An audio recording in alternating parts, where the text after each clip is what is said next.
It was supposed to be a simple road trip. My boyfriend Mark and I had planned a weekend getaway to escape the stress of our jobs. We were excited, blasting our favorite songs and enjoying the open road.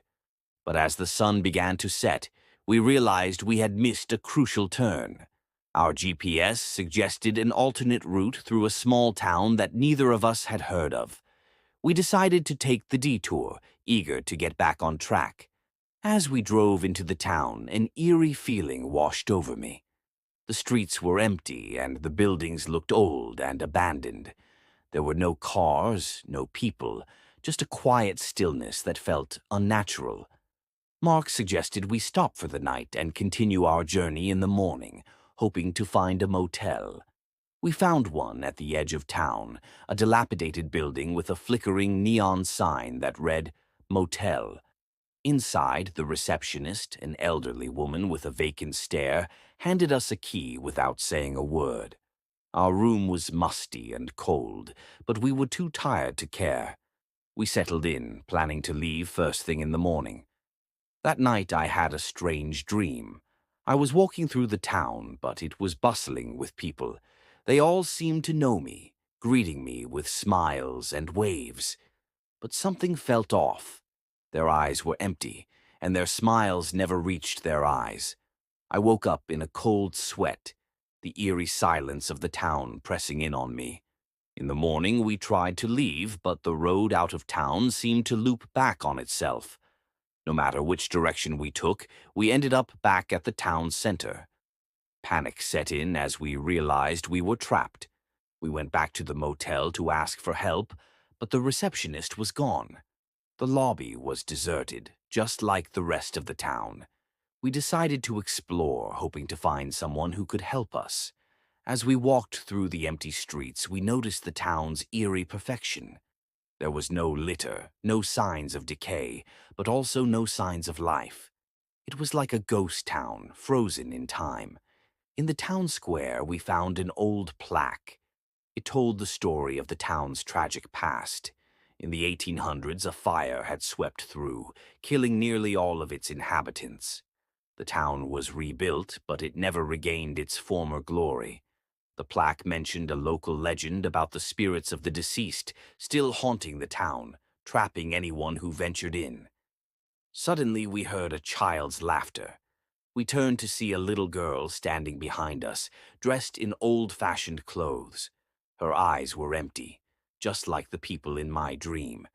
She smiled and pointed to a large house at the end of the street. "You need to go there," she said in a sing-song voice before disappearing. With no other options, we headed to the house. It was the grandest building in the town, likely once the mayor's home. Inside, we found more signs of life long gone. Dusty furniture, faded photographs, and an overwhelming sense of sadness. In the living room, we discovered an old journal. It belonged to the mayor, who had documented the town's decline and the strange occurrences that followed the fire. The last entry was chilling. "The town is cursed. The spirits of those who perished cannot leave, and neither can anyone who enters. I fear we are all doomed to remain here forever." Determined to break the curse, Mark and I decided to hold a makeshift seance, hoping to communicate with the spirits and find a way out. We gathered candles and sat in a circle, calling out to the spirits of the town. At first, nothing happened. But then the air grew colder, and we felt a presence in the room. The candles flickered, and a ghostly figure appeared before us. It was the mayor. "You must help us find peace," he said in a voice that echoed with sorrow. "Rebuild the town's memory, honor the dead, and the curse will be lifted." We spent the next few days restoring the town square, cleaning up debris and planting flowers in memory of those who had died. We placed candles and photographs, creating a small memorial. As we worked, the town seemed to come alive, not with people but with a sense of peace. On the final night, we held a vigil, lighting candles and saying prayers for the departed. As the last candle burned out, a feeling of release washed over us.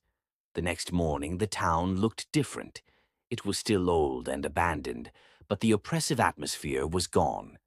We packed our bags and drove out of the town, this time without any problems.